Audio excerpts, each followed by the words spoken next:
you feel that the future of power is simply nuclear? I think it's got a part to play. I mean, a big part, yes. But of course, it will be French nuclear.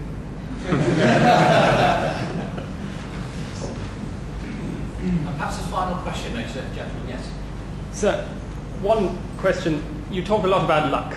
Do you subscribe to the view that you make your own luck? I do. That was the point about the fairground. But then your Greenham Common example seems to contradict that. Hence the reason for the question. What was it? Well, that was purely an instance of circumstance. Well, had they been holding a candle, as you quite rightly said yourself, then I think it was luck that they hadn't thought through how to handle this occasion where they got me, you know. And if they'd worked it out, that what we've now got to do is to have a really charming, peaceful protest. But they didn't. They went wild. So that was my luck. A final question. Lord Heseltine, our interest at Bromsgrove is having an economy which enables lots and lots of people to be able to pay for independent education. The prospects we can see over the next 2 or 3 years look pretty tight, to put it mildly. If I were an American, I would probably be, would I be supporting a government which said, we'll spend our way out of this. But if I'm a supporter of our Prime Minister, I'd be saying, no, we've got to make the serious cuts before we can have an expansion. Can you see the worries that we have facing these problems from the side of independent school education? Well, if you're saying to me, is there an imbalance in the global economy and it's going to collapse, which I think is what lies behind your question, I don't know. But all I can say is that I don't myself find evidence for that, and all those people, clever people who are put in charge of making these decisions, take the same view. But there will be somebody, and there always is somebody when it goes wrong. I told them, if only they'd listen to me. You know, it's always just sitting inside the door of the club board, always forecast gloom. So, and sometimes they're right. But on all the sort of the evidence that we've got, and you can say to me, but it was all wrong before, wasn't it? And you can be right. So that's why I'm sort of floundering around in a sort of sense. But given that you're not talking about the collapse of the global economy, you're talking about the position in the British economy, which probably is of more immediate concern to you, I take a much more optimistic view than the sort of tenor of reporting is giving, and I will tell you exactly why. I don't know, you've all read about the cuts, but I hope you all have also read that in pounds and pence there aren't any cuts. That the actual level of public expenditure in the language of the private sector is getting bigger in each of the next few years. What they mean by cuts is that we are entitled to go on spending exactly what we are and add inflation to it to get to the new cash totals, which will enable us to go on doing exactly what we are doing now. Well, none of us in the private sector would begin to understand that language. We talk in cash, and if we have to take some costs out to contain the budget that we've got for next year, we take the costs out. Or we work harder and get some more revenue, whatever it may be.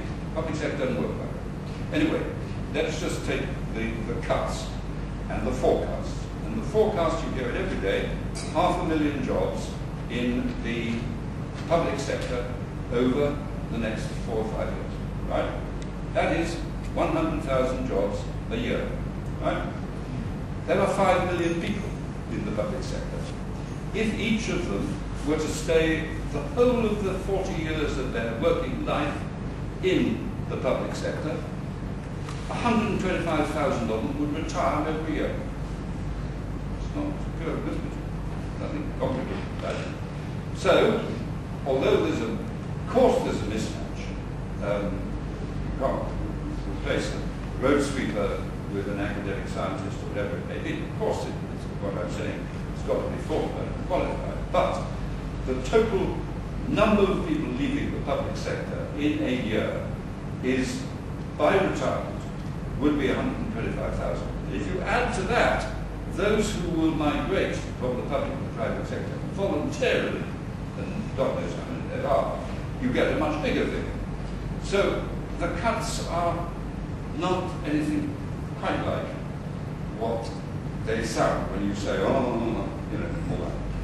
I actually reduced my department in 1979 from 52,000 to 39,000 in 3 years without making anyone redundant, simply by not replacing people who left. Now, so we've got 100,000 loss a year. Let's now go to the private sector. 20 million people work in the private sector. All the great and the good who know about economics say that next year the British economy is going to grow, including the public sector cuts, by something between 2 and 2.5%. That is quite close to the trend rate of what's happened all my life. If you have growth of 2 to 2.5% in 20 million people, that is 400,000 people, new jobs in a year. So why am I getting in such a state? Well, of course, I'm getting in such a state because the media are reporting every statement which says disaster. And every statement that says disaster comes from someone who is paid by a professional organization to say disaster. The National Union of this, the Federation of that, da. And nobody gets up and says what I've just said. Why? Because you never get a taxman and never let you get the words out. you couldn't begin to take a logical argument of that sort slowly through the figures. You wouldn't begin to get away with it in media coverage. And it's boring, because it means there's not a crisis. It means actually that you're going to find things are better than you think they are. Well, how boring can you be? Ladies and gentlemen, I'm going to bring questions to a close. It is turned 8 o'clock, and just before I thank Lord Heseltine, a business announcement. Canapes and champagne, I think, will continue to be served afterwards, so please don't run off if you don't have to.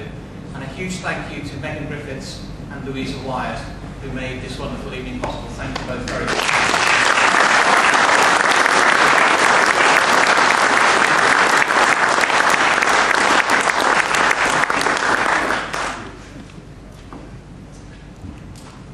You said when you first stood up, Lord Heseltine, that you weren't sure why you were here. I would suggest humbly that you're here because when you speak, people listen, and it really does make a difference. I would suggest also that in many ways you epitomise everything we're trying to produce at Bromsgrove. Go out, generate wealth, be successful, don't you ever be ashamed of it, but give back, keep giving back, and make sure you give back more than you ever took. And I think you've done just that. And as I said, I've had first-hand experience of it. I hope that wasn't overindulgence on my part, but I've seen it work. I said the greatest accolade you ever received was from Peter Guilfoyle. It wasn't. I remember in 1981, I was in a pub called the Swan in Wood Street in Liverpool. Now, if you know when I was born, I was actually underage, so I'm not sure I should be admitting to that, but I was. And there was a picture of Michael Heseltine, as he was then, on television in the corner of the room. And I don't know quite where you're walking, but one of the streets of Liverpool, and somebody leant over and said to me very loudly in a Liverpool pub, "He's all right, that Heseltine, isn't he?" That is the highest accolade.